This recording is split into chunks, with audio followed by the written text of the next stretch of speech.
लो मेरा अच्छा बेटा। अरे वाह वाह वाह वाह वाह वाह। थोड़ा सा खा ले। देखो देखो देखो अच्छा अच्छा अच्छा। अरे इसे अकेले मत खिलाओ, अरे हमें भी तो खिलाओ ना। हाँ शर्म नहीं आती? कोई देख लेगा तो?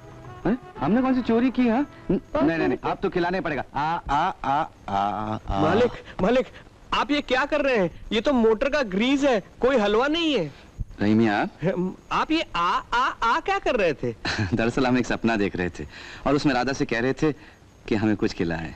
देखिए मालिक, आप ये राधा का ख्याल छोड़ दीजिए। नहीं नहीं रहीमी, हमने फैसला कर लिया कि हम शादी करेंगे और सिर्फ राधा से। राधा से शादी? शादी शादी। पिताजी, मुझे ये रिश्ता बिल्कुल पसंद नहीं है। तेरी मत मारी गई है क्या? अरे लक्ष्मी तेरा घर भर रही है और तू उसे ठुकरा रही है। तुझे पता नहीं कि मालिक शहर के सबसे बड़े धनवान है। सिर्फ पैसा ही जीवन में सब कुछ नहीं होता पिताजी। आपके मालिक धनवान जरूर हैं, लेकिन मैं 7 जन्म में भी उनको स्वीकार नहीं कर सकती। मैंने उनके बारे में जो कुछ सुना है, बल्कि खुद अपनी आंखों से देखा है। मैं क्या सुना है? क्या देखा तूने? मैं अभी तो सुनूं। वही सब कुछ जो एक बेटी अपने बाप के सामने कह भी नहीं सकती। राधा, तू बहुत भोली और बहुत मूर्ख है। अरे सब रईस रजवाड़े इन्हीं सब बातों के कारण तो बड़े लोग कहलवाते हैं। बेकार की बातों पर ध्यान नहीं देना चाहिए। आप इन्हें बेकार की बातें कहते हैं, लेकिन मेरे लिए तो सारी जिंदगी का सवाल है। तू कहना क्या चाहती है राधा? मैं मालिक को मुंह कैसे दिखाऊंगा? आपका मन दुखाना मैं पाप समझती हूँ। पिताजी, आप मेरी शादी किसी अच्छे इंसान से तय कर दें, तो चाहे वो लंगड़ा लूला या अंधा ही क्यों ना हो, मैं खुशी से उसे स्वीकार कर लूंगी। लेकिन उस धनवान की चौखट पर अपनी बेटी की बलि मत चढ़ाइए।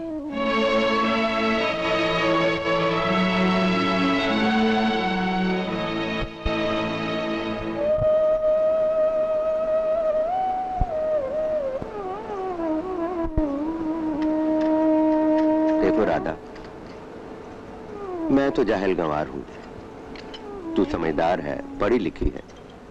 जो कुछ तूने सोचा ठीक ही सोचा होगा। फिर भी एक बार और सोच ले। अगर मालिक का उपकार ना होता राधा, तो तेरी ये पढ़ाई, हमारी ये छोटी सी हरी भरी दुनिया, ये घर कुछ भी ना होता। मालिक के बहुत उपकार है हम पे राधा। लेकिन उपकार के बदले कोई बाप अपनी बेटी को उपहार में तो नहीं दे देता। इस संसार में कोई भी लड़की रूखी सूखी खाकर भी खुश रह सकती है, लेकिन आपके मालिक के साथ ब्याह करके एक दिन भी सुख से नहीं गुजार सकती।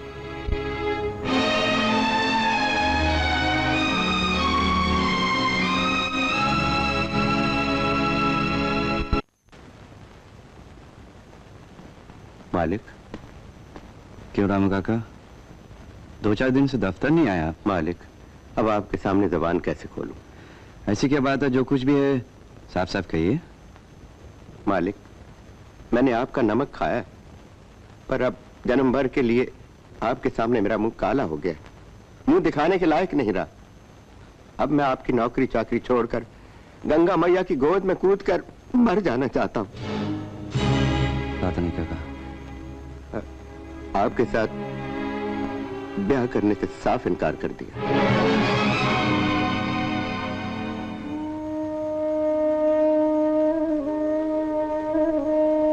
2-4 पुस्तकें पढ़ के इतना अहंकार आ गया उसमें, अपने बाप के बोल वचन का भी कोई आदर नहीं। मेरा मन तो करता है गला घोट दूं उसका और आप भी फांसी पे चढ़ जाऊं।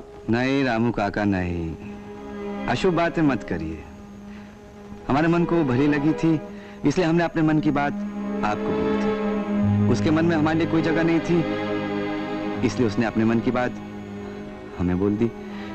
इसमें कोई गलत बात नहीं की उसने, गलत बात आप कर रहे हैं। देखो ना, उसकी अपनी जिंदगी है, उसे अधिकार है वो जो चाहे। रामू काका, छोड़िए इन बातों को, कल से ऑफिस आ जाइए काम पर।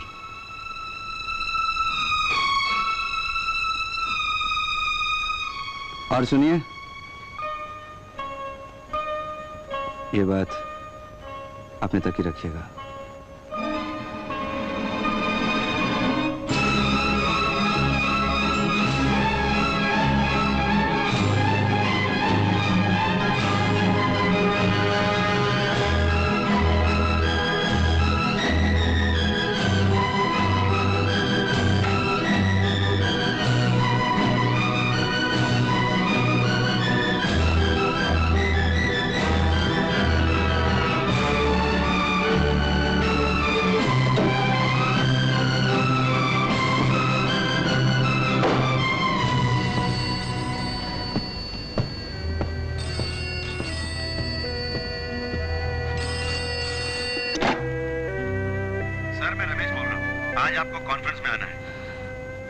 हमारी तबीयत ठीक नहीं, आज हम नहीं आ सकेंगे।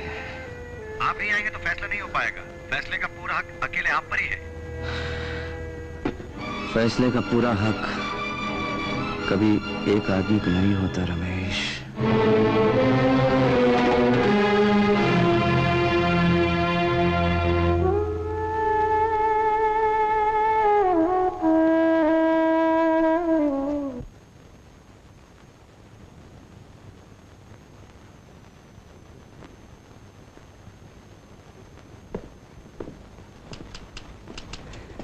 नमस्ते काका। नमस्ते। बोलो भैया, क्या बात है? जी मुझे मालिक से मिलना है 1 मिनट के लिए। क्या मालिक ने तुम्हें बुलाया है? जी नहीं, मुझे काम चाहिए, कोई भी काम। मैं बहुत परेशान हूँ। वो तो तुम्हारे चेहरे से ही लगता है भैया। पर सुनो, यहाँ लोग रोज काम मांगने आते हैं, पर यहाँ कोई जगह खाली नहीं। और फिर मैनेजर का हुक्म है कि किसी को अंदर ना आने दिया जाए। ऐसा मत कहिए। इस शहर के हर आदमी से मैंने यही सुना है कि इस कंपनी के मालिक बहुत दयालु हैं। हर जगह से परेशान होके मैं यहाँ चला आया हूँ। तो सुनो, उस सामने टेलीफोन वाली लड़की है ना, तुम उसे जाके बोलो, समझे? मैनेजर भी कहीं इधर उधर गया। जाओ जाओ जल्दी करो। ये यहाँ।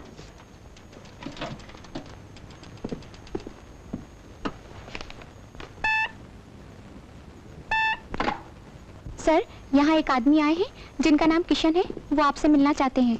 You know I'm busy, हम किसी से नहीं मिल सकते।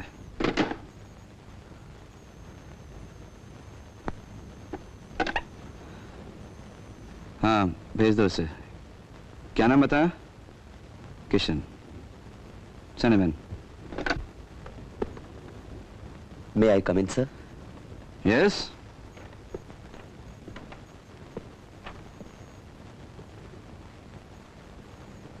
सर, मैं अनाथ हूँ।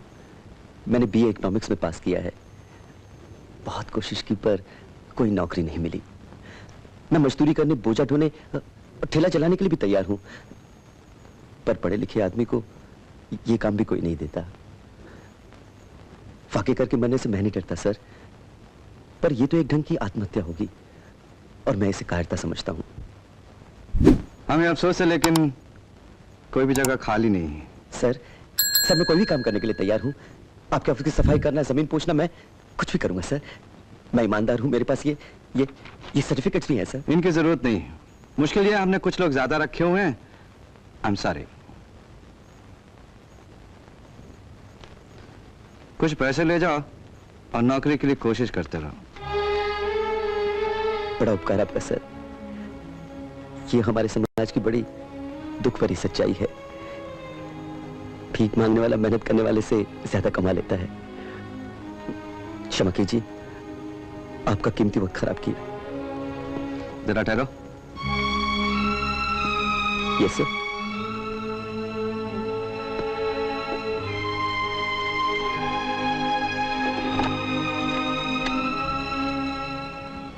Send the manager।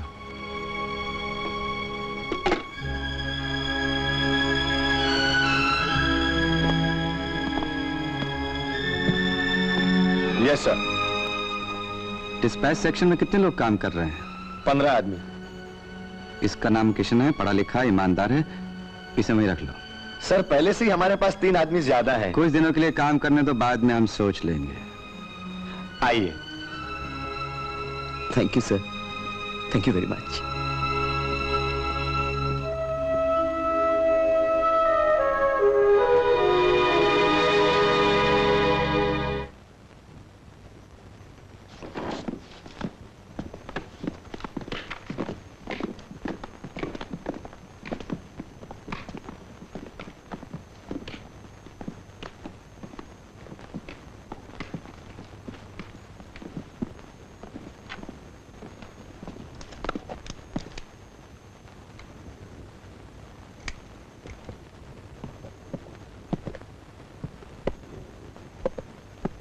मैनेजर साहब। यस।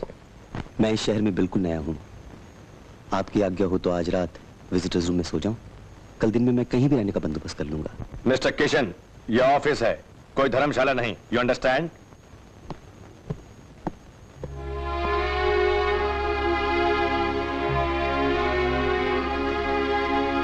आओ आओ भैया आओ। राधा, ये है मेरी झोंपड़िया। राधा, ये है मेरी बेटी राधा, बीए में पढ़ रही है। ये किशन बाबू है, बीए पास है। मालिक ने आज ही ने ऑफिस में नौकरी दी है। शहर में नया रहने को कोई घर भर नहीं, तो मैं अपने साथ ले आया कि जब तक कोई और बंदोबस्त नहीं हो जाता हमारे साथ ही रहे। क्यों बेटी, ठीक है ना? जैसा आप ठीक समझें पिताजी। किशन बाबू, ले दे के बस यही एक बेटिया है हमारे घर में।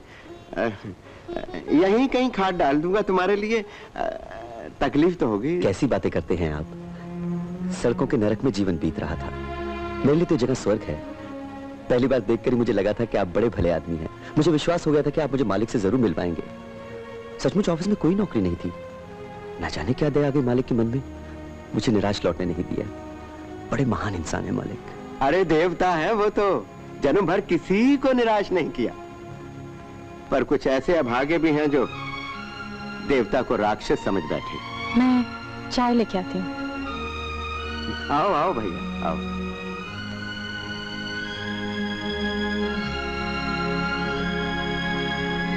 कल हमने एक लेटर का ड्राफ्ट बनाने के लिए कहा था, वो अब तक रेडी क्यों नहीं हुआ?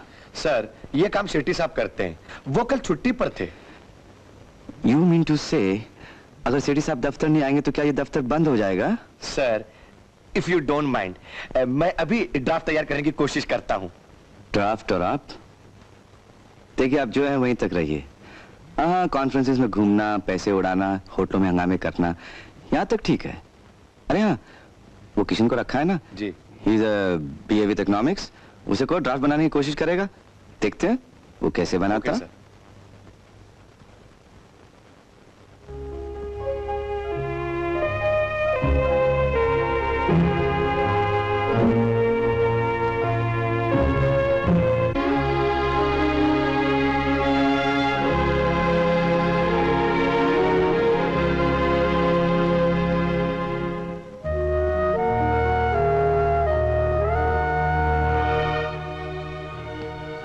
पहले भी कभी ड्राफ्टिंग की? नहीं सर, मैंने पहली बार ऐसा काम किया है। अच्छा, आज से तुम यही काम करोगे। हम तुम्हारे काम से बहुत खुश हैं। सेठी साहब आएंगे, हम उन्हें दूसरे डिपार्टमेंट में ट्रांसफर कर देंगे। Thank you sir.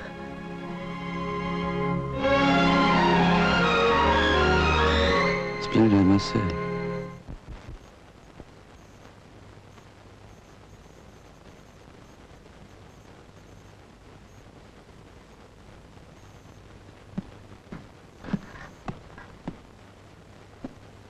सुनिए, मैं ले आता हूँ पानी। नहीं नहीं, मुझे पाप लगेगा। आप हमारे यहाँ मेहमान हैं, है ना? जी सच पूछिए तो बेआसरा हूँ, जिसे आप लोगों ने सहारा दिया। ऐसे आदमी के लिए मेहमान ठीक शब्द नहीं है। तो ठीक शब्द क्या है? दास। लाइए। ये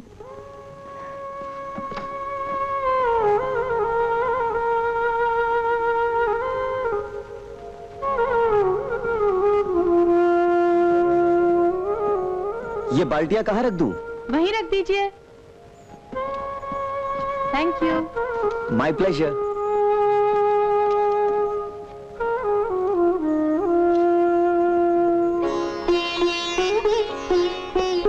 सिलाई ठीक है ना? जी, thank you very much. My pleasure. मेरी वजह से आपको आज एक और तकलीफ हुई है। लड़कियों को ये सब काम तकलीफ नहीं, सुख देते हैं। सिलाई तो ठीक है ना? अगर सच्ची तारीफ करूं तो एक बड़ी मुसीबत में फंस जाएंगी आप। क्यों?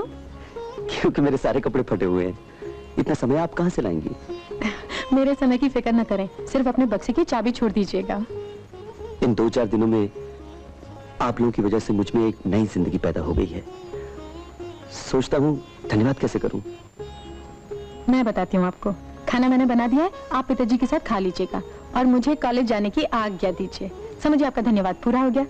पिताजी मैं जा रही हूँ। अच्छा बिटिया।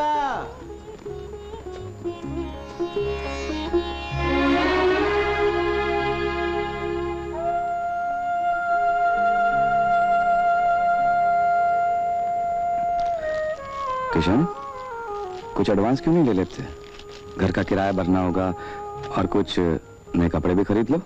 सर, किराए की तो कोई चिंता नहीं। क्यों? किसी रिश्तेदार के यहाँ रहते हो? रिश्तेदार तो नहीं, पर रिश्तेदारों से ज्यादा प्यार मिल रहा है मुझे। बड़े दयालु हैं वो। वो मैं तो ऐसे कहे जा रहा हूँ जैसे आप उन्हें जानते ना हो। अच्छा, कौन है वो? वो अपने ऑफिस के रामू काका।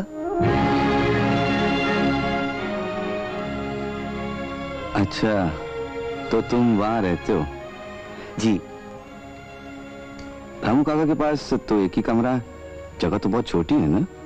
उनके पास जगह तो बहुत छोटी है पर दिल बहुत बड़ा है। रामू काका की लड़की के अलावा और कौन रहता है उस घर में? और कोई नहीं है सर।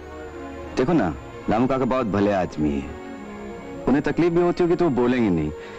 इतनी छोटी सी जगह में तो किसी को भी तकलीफ हो सकती है। एक काम करो, हमारे बंगले का गेस्ट हाउस खाली है, जब तक तुम्हारी जगह का बंदोबस्त नहीं होता तुम वहां आके रहो। सर, आप मुझे इतना मान दे रहे हैं कि मैं... तुम नहीं समझोगे किशन, इसमें हमारे मान का भी सवाल है।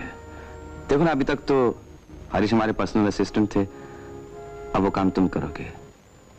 और फिर पर्सनल असिस्टेंट को हमारे पास ही रहना चाहिए, इससे हमें आराम भी मिलेगा और हमारे दिल को तसल्ली भी। Thank you sir.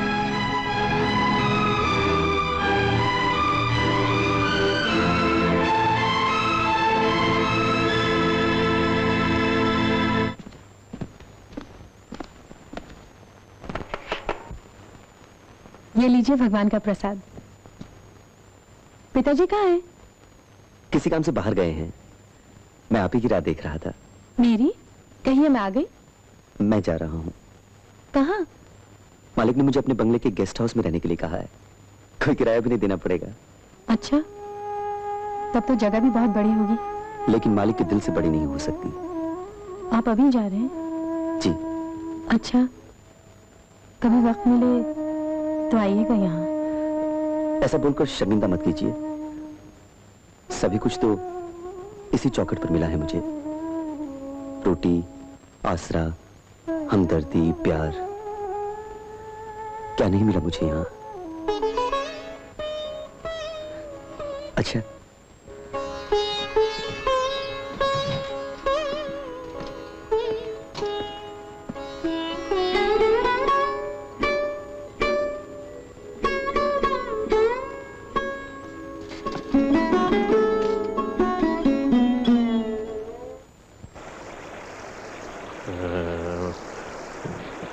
लता बिटिया, ये रानी को घोड़े से बचा लो। हाँ।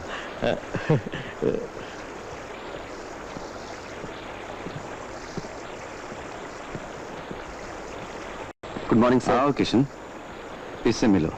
ये हमारी बहन लता है। लता, ये किशन है। नमस्ते। हमारे ऑफिस में काम करता है। नहीं मियाँ, ये बहुत ही काबिल लड़का है, इसलिए हमने इसे पर्सनल असिस्टेंट बना लिया। आज से ये यहीं रहेगा, हमारे गेस्ट हाउस में। गेस्ट हाउस में? थैंक यू चलिए सर। साहब।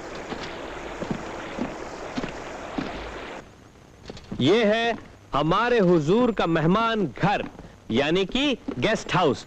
यहाँ पे लोग आते हैं और चले जाते हैं। कोई 2 दिन के लिए आता है, कोई 1 दिन के लिए आता है। तुम कितने दिन के लिए आए हो? पता नहीं। पता नहीं, यानी कि 3 दिन के लिए। खैर, ठीक बात है। देखो, ये इस घर का सबसे बड़ा हॉल है, ड्राइंग रूम। कोई भी भला आदमी आता है तो उसे यहाँ पे बिठा देते हैं, और अपने यार दोस्तों के साथ रमी बमी खेल सकते हो। कितने पैसे पॉइंट खेलते हो? मुझे ताश खेलनी नहीं आती। ताश खेलनी नहीं आती? नहीं। कैसे जवान हो? हाँ, खैर, कोई डरने की बात नहीं, मैं सिखा दूंगा। आपसे तो पहले ही बहुत कुछ सीखना है, पहले वो तो सीख लूं। डायलॉग तो बहुत अच्छे बोलते हो। हाँ? चलो आओ आओ, मेरे पीछे आओ। आओ आओ आओ आओ, और संभल के चलना। हाँ, साफ रखना सब फर्श को। हाँ, ये देखो, ये जो संगे मरमर है ना, ये मार्बल यही ताजमहल में भी लगा हुआ है। हाँ, और ये है बेडरूम, यानी सोने का कमरा। ये तुम्हें कैसे मालूम पड़ा? इसमें बेड है, मतलब पलंग। यानी बेड, पलंग, ये सब तुम जानते हो? हाँ, अच्छा अच्छा, बक्सा अंदर रखो, अंदर रखो। और एक बात ध्यान में रहे हुजूर जी, ये सिर्फ एक आदमी के लिए, अकेले के लिए, समझे? हाँ, और वो जो दरवाजा दिखता है ना जी, वो है बाथरूम, नहाने के लिए। तुम नहाते तो हो ना? जी, मैं दिन में 2 बार नहाता धोता हूँ। नहाते तो हो, लेकिन धोते क्या हो? अपने कपड़े। कपड़े यानी लॉन्ड्री का काम भी जानते हो? मुझे बचपन से ही अपने कपड़े धोने की आदत है। अच्छा, और कोई आदत तो नहीं है ना? चलो आओ आओ, हाँ देखो, इसे कहते हैं डाइनिंग रूम। अब तुम कहोगे कि मुझे पता है क्योंकि यहाँ पे टेबल है, यहाँ पे चेयर्स है। अच्छा एक बात बताओ, ये घर कैसा लगा? इतना अच्छा घर मैंने जीवन में कभी नहीं देखा। अच्छे घर को अच्छा ही रहने देना, यहाँ गंदगी नहीं लाना, समझे? गंदगी का मतलब? गंदगी का मतलब नहीं समझे? अरे गंदगी का मतलब है कि अगर कोई आदमी अपनी बीवी को यहाँ ले आता है तो वो पाक बात है, लेकिन बीवी के अलावा कोई भी गैर औरत को यहाँ पे ले आओगे तो नापाक बात हो जाएगी, गंदगी हो जाएगी। हाँ क्षमा कीजिए, मतलब इस किस्म की कोई गलती मैंने कभी नहीं की। यानी आगे चल के करने का इरादा है? ना है ना होगा। शाबाश शाबाश, अल्लाह तुम्हें खुश रखे, आबाद रखे। बात क्या है कि जवानी तो दीवानी होती है, और मैं भी तो जवान रह चुका हूँ ना। रहीम मियां। जी आया। आपको भैया ने याद किया है। जी। आपको हमारे घर में कोई तकलीफ तो नहीं? इसे आप लोग घर क्यों कहते हैं? ये तो महल है, यहाँ तकलीफ का क्या सवाल? इसे अपना ही घर समझिएगा, और किसी चीज की जरूरत हो तो फौरन कहलवा दीजिएगा। जी बहुत अच्छा। अच्छा मैं चलती हूँ।